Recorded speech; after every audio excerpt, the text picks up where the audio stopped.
Profesor deGrasse Tyson, muchas gracias por estar con nosotros. Goyo, hola.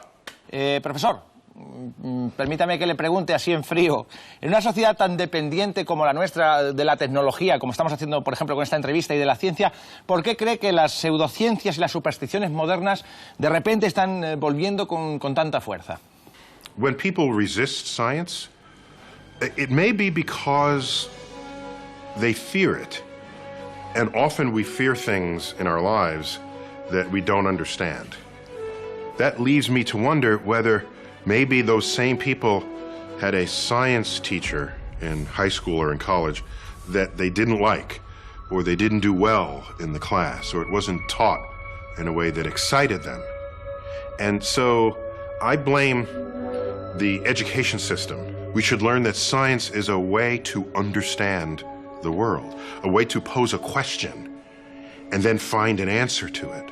And if we can fix that in the school system, then I think all of the pseudoscience will fade and the role of real science will rise up in society, and that can transform the world. Profesor, ¿qué opina de la divulgación científica que utiliza los experimentos como trucos de magia o incluso series como The Big Bang Theory que juegan con estereotipos científicos? ¿Cree que hacen bien? What a luxury it is to complain about how the TV sitcom The Big Bang Theory is bringing science to people. That's a luxury.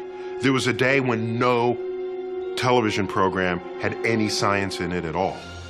So I'm okay with science as it has risen up in The Big Bang Theory or some other shows.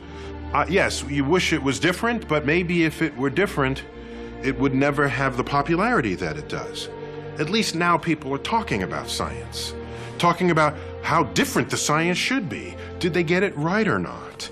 I have very high hopes that the people who reject science, they will fade, and the next generation will rise up, knowing and embracing all that science can be for our civilization.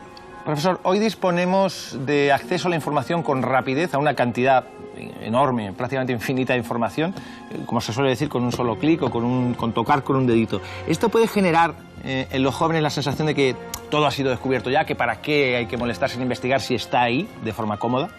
I remember the angst growing up, learning that there were some things that we didn't have an answer to.